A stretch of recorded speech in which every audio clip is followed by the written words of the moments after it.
Welcome, welcome. My name is Zoe D'Agostino, and I will be your instructor for this life biology course over the summer.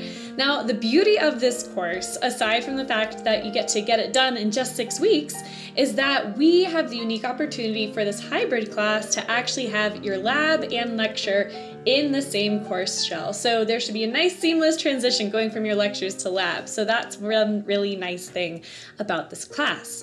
Now, that being said, I do want to warn you all, this is a 16-week curriculum, 1/6-week curriculum that we have condensed into 6 weeks of content. Okay, so we only have 6 weeks to get it done.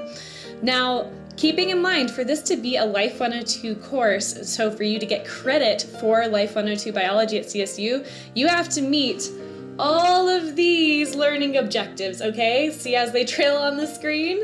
All right, so all of these learning objectives are the ones that we go through in Life 102 Biology in our 16-week courses.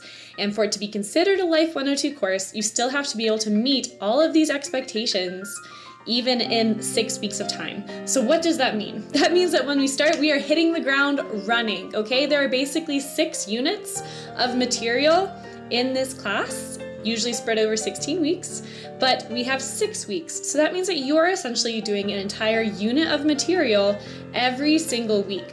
So think of this as your full-time job, right? This is now like a 40-hour-a-week endeavor, this one class, okay? But once it's done, all right? And hopefully having this much content and thinking about nothing other than biology for the next coming weeks, you will be able to really retain that knowledge better, right? So really do a deep dive into it and immerse yourself in the material and try to have fun with it, okay?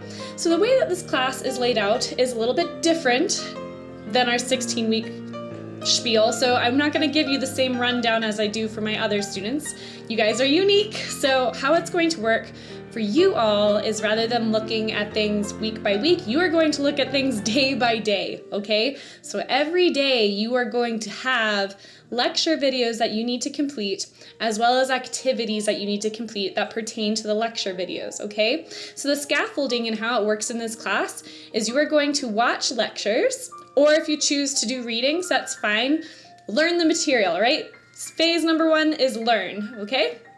Phase number 2 is assess, which is where we get your participation points put in. So it's a hybrid class. So how do you earn participation? You earn participation by answering questions while you're watching your lecture videos or doing your reading, okay? Now, unfortunately, we can't have you answer like in the moment. So how it's going to look is you're going to watch a video, and then in the video, usually questions will appear either within the video or below the video, okay?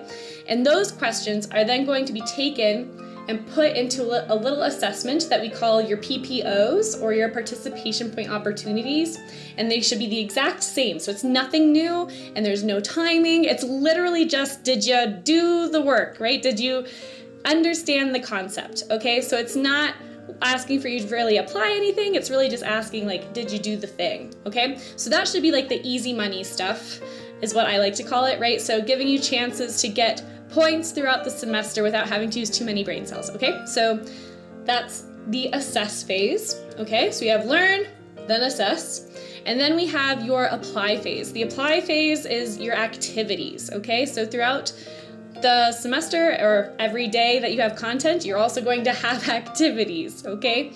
So that is where we're going to try to apply what we're learning and tying in lab and lecture content all together harmoniously, all right? So that's that phase. And then after your apply phase, you have your questioning phase. Well, I think I actually switched those. Yeah, you learn, then you assess with your PPOs.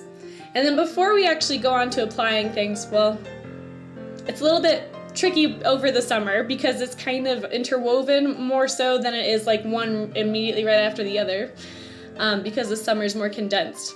But in essence, another thing that you have on your plate to think about is what I like to call the questioning phase. A really important part of science is learning to work collaboratively with people and knowing what you don't know, right? So if you have questions that appear as you are learning your content, every Wednesday you're expected to think critically about the content and develop questions surrounding what you learned. So these could either be questions that you genuinely have, and so like gaps in your knowledge that you need answered by your peers, or they can be challenge questions, I kind of like to say, where you can posit questions to your peers to kind of provoke thought in a way that forwards the educational journey of your peers, okay? But either way, every Wednesday you're going to post questions that pertain to what you've learned this week. And then every Friday you're going to respond to the questions that your peers posted, okay? So collaboration is a very important part of science, as well as being able to know what you don't know so you can ask questions about it and then get those questions answered, right? So that's that. And then to round it all out, remember that long list of learning objectives I showed you before? Well, at the end of the semester, you actually are going to have to answer every single one of these. And so to space this out for you, so it's not a daunting task at the end of the semester, what we're going to do is we have broken down all these learning objectives into chunks, okay? And so what does that mean? That means at the end of every week, before you come in for a lab, or if you don't have lab that week, we're still gonna have it due every Friday, so at the end of every unit, I'm going to pull out the learning objective questions that pertain to that unit material, and you are going to type out or draw out whatever works for you. You're basically just gonna go through and answer and show understanding for each prompt in that learning objectives list. So that way you're filling it out throughout the semester. So by the end of the semester, you already have the document fully typed out and done, and you can just submit it and not have to worry about it at the end, okay? So that will be due, the little mini final assessment progresses, that'll be due every Friday, okay? And so that's what I like to call the evaluate phase of our learning cycle. And then the other part of our evaluate phase happens after your laboratory experience, okay? So your laboratory experience is designed to help you apply what you've learned in real world scenarios, right? The activities that you do at home are also designed to facilitate this. However, not all activities or application of concepts can be done at home. Sometimes you need real lab equipment to do real life lab procedures, right? And so when you come in for lab, we're going to do real scientific procedures that people actually get paid to do as their jobs. So that's kind of fun. We're doing a lot of biotechnological procedures, but you're going to apply what you learned there. And then you're going to come home, and every Monday, the Monday after you're done with a lab, you're going to have your what I call your post labs due that Monday night. And those are basically questions that are asking you about your lab content and how you applied what you learned, making sure we're kind of having an equal understanding of what's going on in the class and what we're learning and how it all ties together. And then after that, within the post lab, so the first part of your post lab will be about the lab. Now the second part of your post lab is going to be you working through case studies, so real world scenarios, solving real world problems. And you're going to use the knowledge that you gained throughout the entire unit to answer or solve and work through those case studies, which is actually really cool. So a lot of students have indicated to me that they actually prefer this method of quote unquote assessment to traditional exams. So we were actually able to get rid of fully traditional exams in this class. There's only one thing in this class that's debatably like an exam at the very end of the semester, but you get 2 tries at that. And so it's not even that is not really like a traditional exam. So we do post labs working through case studies instead of exams in this class. And I have yet to have a student that hasn't said they prefer that model. So hoping you find it as enjoyable as our previous students too.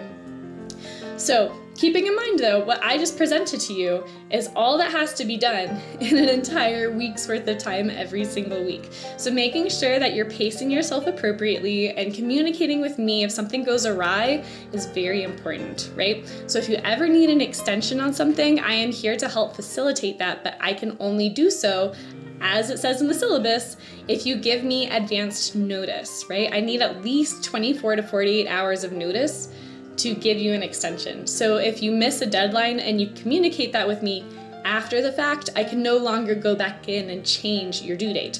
But if you let me know in advance, hey, I'm having a hard time, I need a little bit more time, I'm happy to facilitate that for you. That's the beauty of a mostly online class, is that if we have some notice, we can make some easy adaptations. Also, because this is a hybrid class, so our labs are still in person, right? So make sure you read the syllabus carefully. Our labs are still in person, even if our lectures are online. That being said, that means that I am also going to be around all summer. So if you need to meet with me at any point, I'm happy to do that via Zoom, but I'm also going to be around CSU campus if you ever need to schedule an in-person meeting with me and chat and go over concepts, right? I teach biology because I love biology and I love teaching. So if there's anything that you want to chat about or learn more about, please feel free to reach out to me anytime, okay? All right, well, hold on tight, the ride's about to start and it's going to be a fast one, okay? So hang in there, you got this.